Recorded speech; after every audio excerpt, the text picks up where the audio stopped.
I just recorded 40 minutes of video with no audio. So this is take like 4 of this video.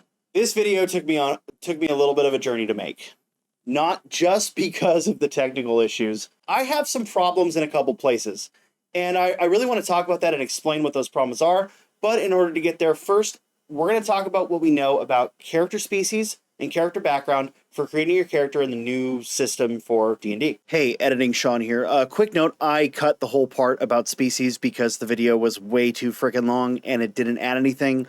So just what you need to know, species are not going to give you ability score increases anymore, and I'll do another video on species later. I'll just take what I recorded here and re-upload it later this week. This is sort of where my problem comes in. It's not awful, but I have a few reservations. In previous versions of Dungeons & Dragons, all the way back to Advanced Dungeons & Dragons, your species was what determined your ability scores. Or, at least in most cases, the ability score increases you applied during character creation. This has largely been forgotten by the TTRPG community as a whole. The old way of doing things gave you some examples where a particular species was the correct choice for a particular class. Stuff like elf wizards or orc fighters were sort of the standard. Yes, you can always make a suboptimal choice and play against type.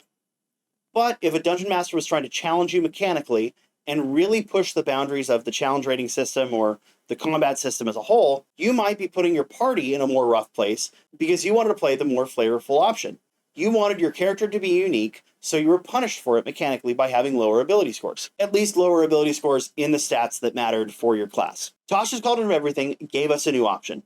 In this book, they gave us the ability to disassociate ability score increases in character creation from your chosen character race. This sort of opened up a whole new bunch of options for creating characters. Now, you could create that exceptionally smart orc, or that really frail dwarf, or that big jacked shirtless elf from Baldur's Gate 3, if you wanted to. We know Halsin is not created with the standard ability score increases. Player characters are always meant to be the exception to the rule and not the example. Go ahead and let your non-player characters and your monsters be the example for, orc dumb and strong and elf smart and nimble. If you really want that to be there, you could still do that.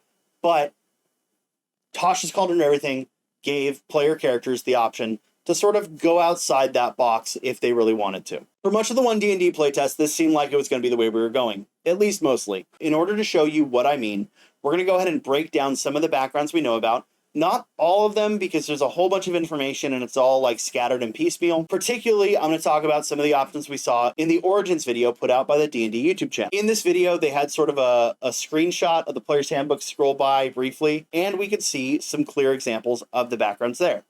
The one we had the full text on is the Noble. We're going to use this as our big example. When you pick a background, you get 2 skill proficiencies, a tool proficiency to ply your trade, a parcel of gear thematic to that background, and you're now going to get an origin feat and 3 abilities that you can put your ability score boosts into. So strength, dex, con, int, whiz, or charisma. The Noble, for example, gains proficiency in persuasion and history, reflecting their education and their upbringing, along with like their sort of societal function as diplomats and hosting feasts and navigating the intricacies of court. They also gain proficiency in a gaming set of their choice. My money would be on Dragon Chess.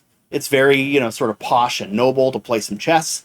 Three Dragon Ante or dice game is going to be more usable out in the world. But when you break out that Dragon Chess set, people are going to know you mean business. To reinforce their formal education and their adolescence surrounded by tutors, nobles are all going to gain the Skilled feat, which is one of the new options for Origin feat. We haven't seen the current iteration of the feat, but previously it granted you access to 3 additional skill or tool proficiencies. And of course, their equipment parcel has the aforementioned gaming set, along with some fine clothes and perfume, probably a travel version of that gaming set, and they get 29 gold pieces because they're rich. Instead of picking this parcel, you can just take 50 gold and make a relevant parcel for yourself if you want it. And then, of course, their ability score increases. The entry for Noble lists Strength, Intelligence, and Charisma. That means is you can either add a +2 and a +1 to any of those 3 stats, or you can add a +1 to each of those 3 stats. Basically, you get 3 +1 boosts, distribute them how you want, as long as you don't put more than 2 in any one stat. The Hermit background gets Medicine and Religion for skills. They get the Herbalism tool proficiency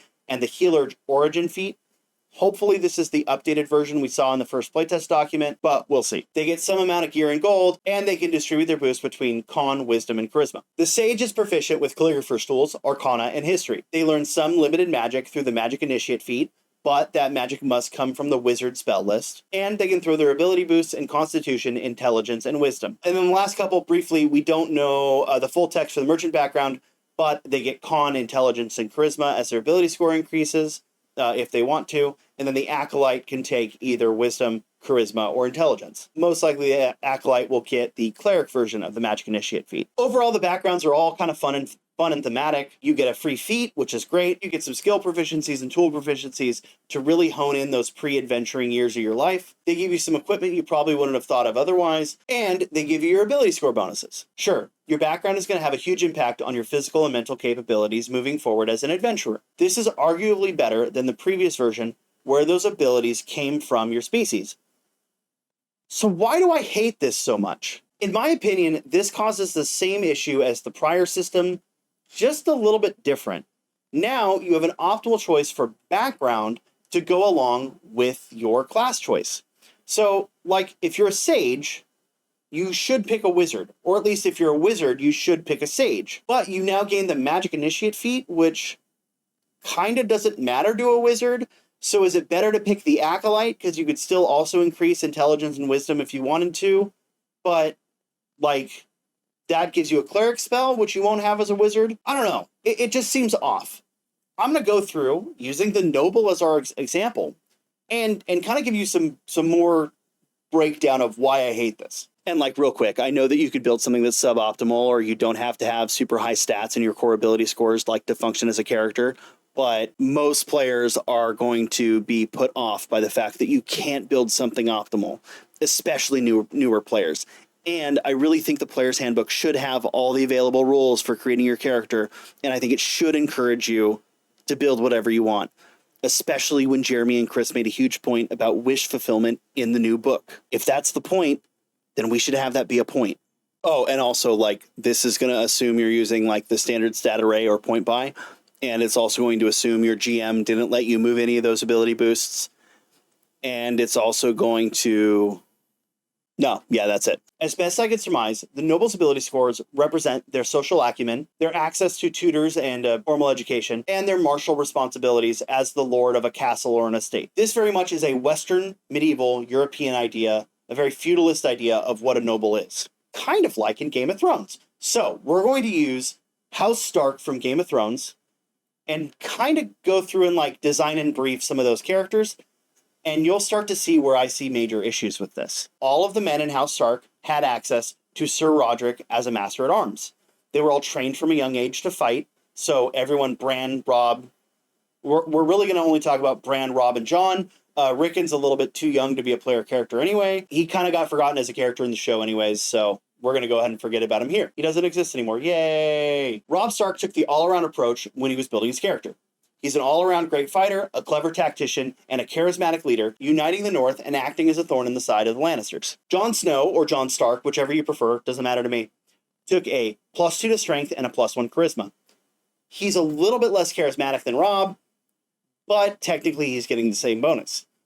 He's definitely a great candidate to be the head of the Night's Watch, and probably is playing like a paladin or something.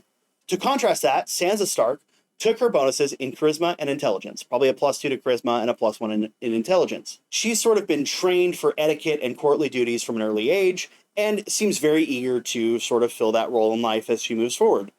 Granted, that comes back to bite her in the ass, and that's where we see that intelligence come out, once she starts to sort of become this clever, noble woman as she ages. This all starts to break down when we start to talk about the other two Stark kids, Arya and Bran. Bran Stark is probably building a druid. Although the argument could be made that he's a great Old One warlock, yeah, the Master of Ravens is a bit of a spooky guy. He had some early training in sword fighting like his brothers, and enjoys climbing, which is an athletics-based hobby. On top of this, he's got a great love for history and folklore that he learned from the Maester of Winterfell. With all of this, we can kind of combine that to be a +2 to intelligence and a +1 to strength. Except, none of these really reflect the key ability scores that would be required to build a druid. He can still take a bonus to strength and intelligence when he's assigning his ability scores. Those shouldn't be zeros or negative. But if he's playing a druid, most likely he wants wisdom and intelligence or wisdom and constitution. It's something that's really going to benefit him playing a druid. The events that drive the call to action for his character are really the wisdom gained from falling and his injury. I think this gets way worse with Arya. Arya is definitely playing an assassin rogue. The key scores for that build would be dexterity and charisma. While yes, she's clever and arguably needs some skill and strength for climbing things, where she excels is her dexterity checks with acrobatics, stealth, and finesse-based attacks with Needle. She also has an affinity for deception and infiltrating, which would be charisma.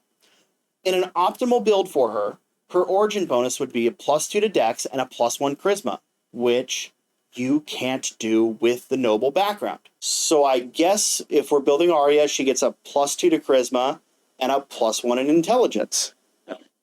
That's fine, I guess. The fact that this new background system doesn't let you build a noble fencer, something that I kind of see as like an iconic, like, fantasy trope, right? Nobleman pulls out his rapier and has these brilliant, artful attacks. You know, look at the villain, the Six-Fingered Man from Princess Bride, right? He's a noble fencer. The Three Musketeers are littered with those tropes. A ton of our fantasy media is littered with this as a trope. The charming, debonair lordling that spent their privileged youth practicing courtship and swordsmanship. +1 charisma, +2 dex. +2 charisma, +1 dex, whichever you prefer. The fact that that's not an option for the noble background is kind of glaring. And yeah, I know you can build these characters with slightly suboptimal scores, but when Jeremy and Chris said that the main goal for the character creation options in this system was wish fulfillment. I think one of the amazing things about this opportunity to revise the books is we can do more wish fulfillment. Mm-hmm. Yeah. We can now take 10 years of feedback of, oh, I wish the game did this, or I wish this class did that, and deliver on those wishes. It just sort of falls short. Now we're back to the old paradigm. But instead of there being a correct race and class choice for any given player, there's now a correct species and background choice for building a given character. So we don't know what it all looks like yet, but now are farmers not smart enough to be wizards? Does that mean we can't build a Luke Skywalker type character in D&D? Okay, yeah, technically he's probably like a monk or a fighter or something, but whatever. This is even worse when we look at the system we just got away from.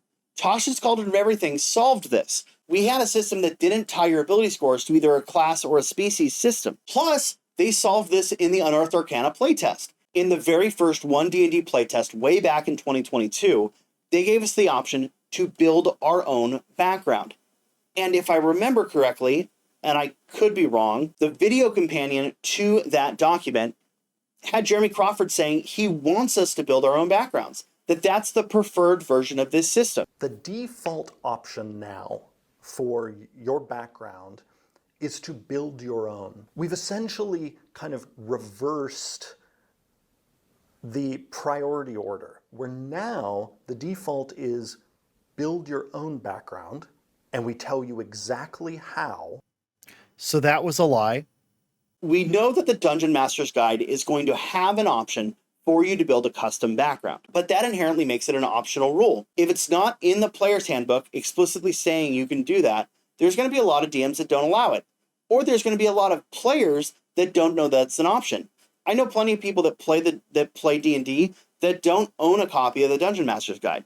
Hell, technically, you don't need a copy of the Player's Handbook either, but that's beside the point. So why, if we have the goal of wish fulfillment, is this not the core option in the Player's Handbook? If we're going to move away from the questionable rationale behind ability scores being tied to your species into a system that limits the effectiveness of a farmer becoming a wizard, aren't we just creating a different version of the same problem? To my DMs out there, and I guess to my players out there, suggest this to your DMs. Just take the existing backgrounds in this book and twist them to your own goals, or build your own entirely.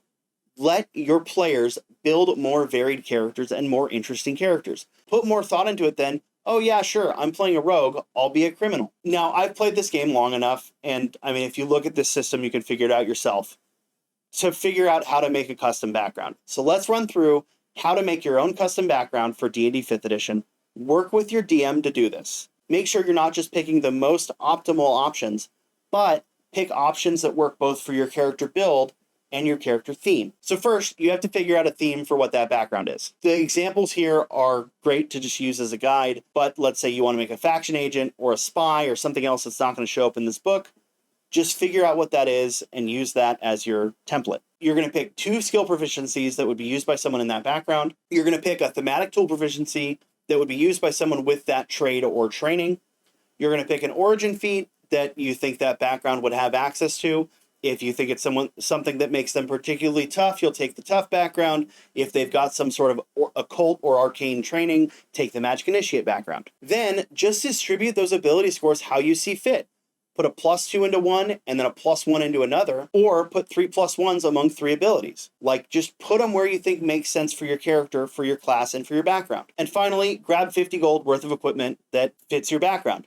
I really think you should make thematic choices with this 50 gold. You'll have more gold to spend during character creation from your class. So this 50 gold should really be the thematic options. There will be a bunch of like toolkits and like equipment parcels that you could pick from in the player's handbook in the equipment section. So pick some of those that make sense. I'm sure that the priest pack and the dungeoneer's pack and stuff like that are going to show up again. And great. I have no idea how long this damn video is, but I think that that would be a way better system than what they've put here in the player's handbook. To me, what they've introduced here just feels like 2 steps forward and 1 step back. What we had in Tasha's worked. Why we couldn't just translate those ability score systems to the new backgrounds is frankly beyond me. Maybe I'm overreacting. Let me know in the comments. Otherwise, next week we're going to start covering the classes, maybe some of the spells, and some of what we've seen from the crafting system. If there's something you want me to talk about specifically, let me know down in the comments. I'll probably, if you tell me, hey, talk about this next, I probably will. If you tell me you want to see it, I'll do it. So, like the video, subscribe, throw a comment down there. Thanks for watching.